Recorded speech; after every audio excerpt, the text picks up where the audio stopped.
정직해지기에 대해서 말씀드리겠습니다. 우리는 하나님과 자신에게 또한 단 한 명의 친구에게는 정직하게 자신의 감정을 나눌 수 있어야 됩니다. 자신의 감정을 나누지 않고 쌓아둘 것 같으면 고독하든가 외롭든가 우울증에 걸리게 되어져 있습니다. 근데 이 정직해지기가 굉장히 힘듭니다. 정직해지기가 힘든 이유는 우리 마음속에 감춰진 마음이 있기 때문인 것입니다. 감춰진 마음이라는 것은 우리가 살아가면서 무의식 속에 들어가 있던 마음들을 말하게 됩니다. 나는 크리스천인 경우에 나는 내 안에 성령이 계십니다. 그러나 크리스천이 아니라면 내 안에 양심이 있습니다. 세상의 규범과 도덕들이 있습니다. 우리는 그 속에서 어린 시절을 성장하게 되고 또 청소년기에 또 기억을 갖게 되고 또 자꾸 이것은 살아가면서 인생의 나이테처럼 남의 나이테처럼 점점 커져가게 되는데 우리의 어린 시절의 기억들은 10살 이전에 기억들은 우리가 특별히 기억하는 것 외에는 무의식으로 들어가는 경우가 많습니다. 어린 시절에도 우리는 즐거웠던 기억이 있고 슬펐던 기억이 있고 상처났던 기억들이 있습니다. 또 청소년기에도 그럴 것이고 또 자라가면서 어른들이 되었을 적에도 나아지는 기억이 있을 것입니다. 직장에서나 생활 속에서 사회생활 속에서 우리가 분노하든가 미워했었던 이런 감정들은 단순히 지금 현재 분노하고 미워하고 행동하는 감정이 아니라 과거의 어떤 부분과 연결되어진 경우가 되게 많습니다. 우리의 지금 좋은 행동이 과거의 좋은 행동과 곧바로 연결되는 것이 아니라 어떤 시절에 어떤 부정적인 것들과 연결될 수도 있습니다. 그 부정적인 사건들에 의해서 우리의 좋은 행동이 나아지는 경우도 있고 또 그 나쁜 환경은 좋은 환경이었었지만 그것이 내가 어떻게 해석했느냐에 따라서 달라지는 경우도 있습니다. 이 감춰진 마음, 히든 하트라는 것은 굉장히 오랫동안 쌓여져 있기 때문에 우리는 이것을 잘 발견해 나갈 수가 없습니다. 창세기 인간이 창조될 적에 아담과 이브가 창조될 적에 하나님이 흙으로 만드셨다고 되어져 있습니다. 인간의 마음도 흙과 같습니다. 그래서 쓴뿌리가 잘 납니다. 원망하는 마음이 잘 납니다.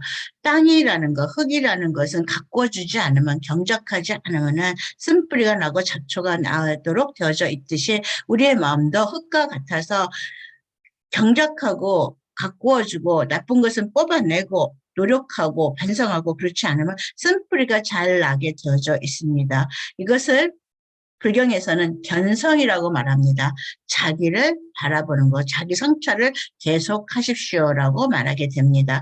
또 유교에서는 증자가 말하기를 일일 삼성이라고 말하고 있습니다. 하루 3번 반성하라는 얘기입니다. 하루 3번 자기의 말과 행동과 태도들을 반성하고 왜 내가 그렇게 했을까라고 생각하다 보면 뜻밖으로 우리의 지금의 현재 행동은 과거의 어떤 부분과 연결되어져 있다는 사실을 발견하게 되고 좀 더 정직해지는 모습, 좀 더 나은 인격을 만들어 가게 될 것입니다. 이것은 우리의 삶 속에 있어서 우리가 신앙인이든가 아니든가 자신의 방법으로서 그 종교 안에서 방법을 찾아가는데 이 정직해지는 마음을 찾아갈 때 우리의 삶들이 많은 부분에서 달라질 수가 있습니다. 이 달라지는 그 감춰진 마음을 찾아가기 시작하게 되면 우리는 그런 여행을 하게 된다면 우리는 2개의 십자가를 만들어낼 수가 있습니다.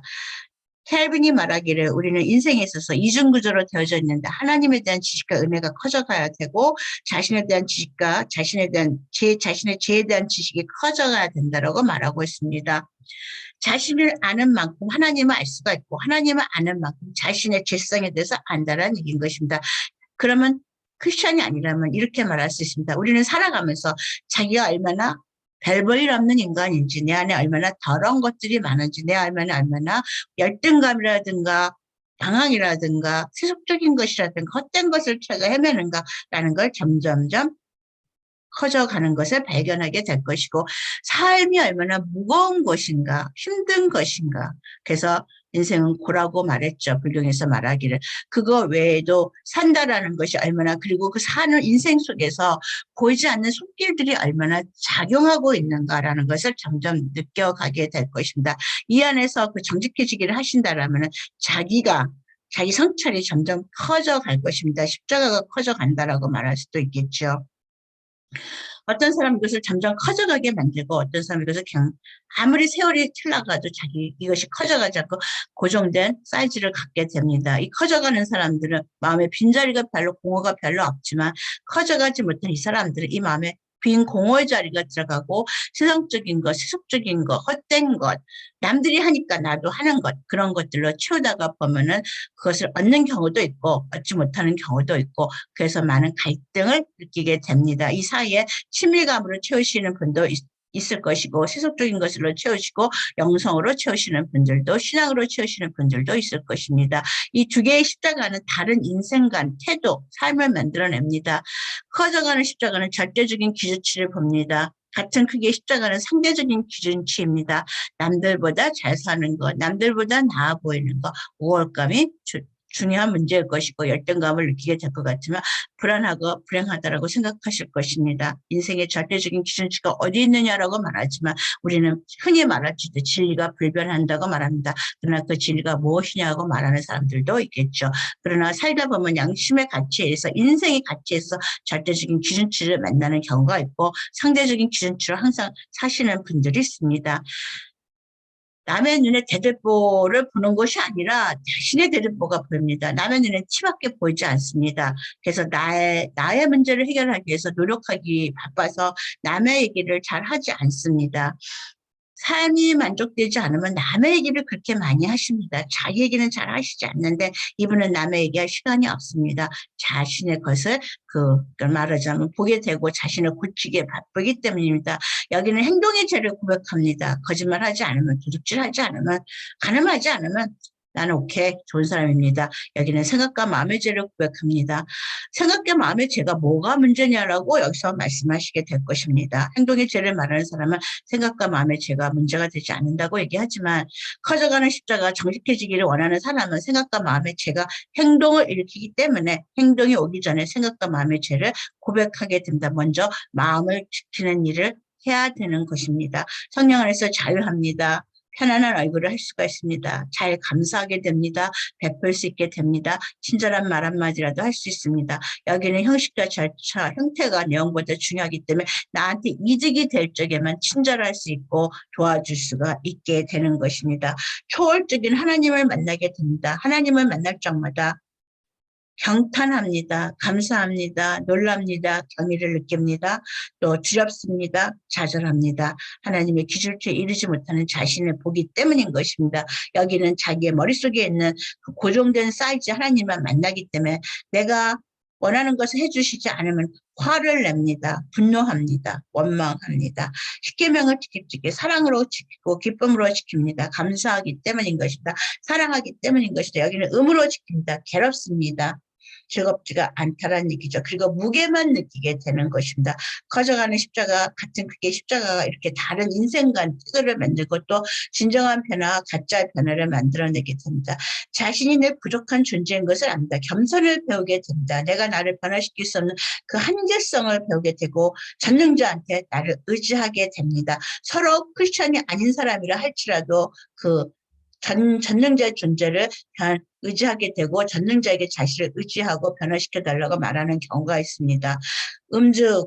중독증 하는 사람 12단계에 가시면 그 사람들은 이렇게 말합니다. 나는 누구누구입니다. 나는 알코올 중독자입니다. 나는 나를 변화시킬 수 없습니다.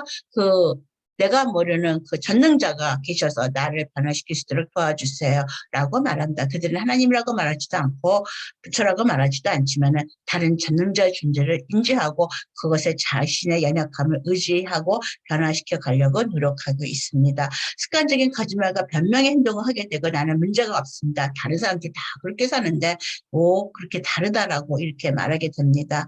내 힘으로 나를 변화시킬 수 없다는 것을 알게 되고 그래서 겸손과 순종과 항복을 배우고 늘 노력하게 되지만 여기는 자기가 하려고 노력했는데 자기가 하지 못하기 때문에 자기 하지 못하는 한계성을 발견하기 때문에 그 내면의 갈등을 비밀로 하게 되고 그리고 고독해서 얼굴이 어두운 모습들을 하는 경우가 많고 그 언어가 말할 적에 그 비판하는 단어, 비난하는 단어들이 더욱더 많아지게 됩니다. 단순한 밖의 변화가 아니고 진정으로 기쁘고 즐겁습니다. 어린아이 같은 순진함들을 그 모습 속에 지니고 있습니다.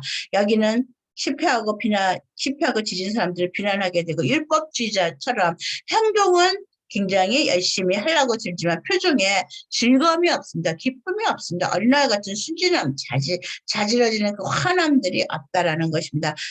여기는 작업을 개인화하고 자기 방법을 찾으려고 부단히 노력하고 자기 방법들을 찾아가지만 여기는 남들이 하는 방법들을 찾아가서 하다가 보니까는 제대로 되어지지 않는다는 것을 느끼게 될 것입니다. 커져가는 십자가와 작은 십자가는 부부 사이에서 인간관계에서도 많은 문제를 야기하게 됩니다.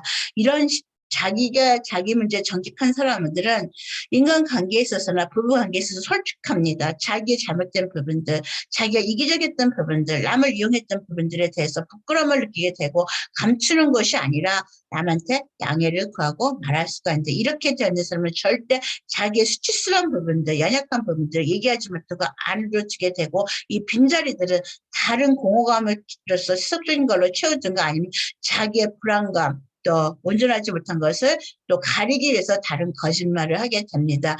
이렇게 부부관계가 이런 정직해지는 마음으로써 부부관계를 하시는 분들은 많은 갈등을 줄이고 인생의 목표를 같이 갖고 같은 방향에서 달리는 것을 볼 수가 있지만 이렇게 되어주신 분들은 같이 사시는데 맨날 남들처럼 사시든가 분노하든가 미워하든가 그렇게 되는 경우가 많습니다.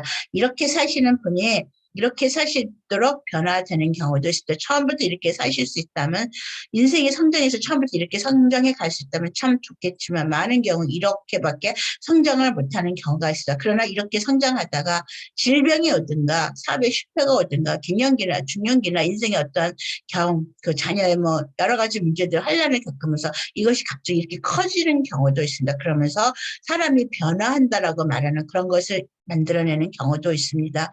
이렇게 사시는 분과 이런 부부가 같이 사실 경우에는 이렇게만 사시면 참 좋으시겠지만 이렇게 사시면 갈등을 느끼게 되고 이런 분과 이렇게 사시는 분이 같이 결혼 생활을 하실 경우에는 이쪽이 좀 더 많이 이해하고 배려하고 이 분이 이렇게 올 수 있도록 기도하든가 인내하든가 배려하든가 사랑하시든가 그런 것들을 만들어내시게 되지만 많은 부분을 이렇게 사시다가 이렇게 가셔주신다면 더욱더 좋은 관계들을 만들어낼 수 있고 우리의 인생도 이 빈자리 공허감들을 그 세속적인 것들로 험한 것들로 채우는 것이 아니라 영성이라든가 정직해지든가 지식이라든가 학문이라든가 좀 더 생산적인 것들로 채워져 가면서 우리는 더욱더 정직해지는 자신을 향한 자신의 여행을 시작할 수가 있을 것이다. 이렇게 사시면은 인생의 말년이 됐을 때 하시는 말씀은 딱 하나입니다. 인생 참 허무하다는 얘기입니다. 해봤는데 별 볼 일 없다는 얘기입니다. 이렇게 사시면 한마디 할 수 있습니다.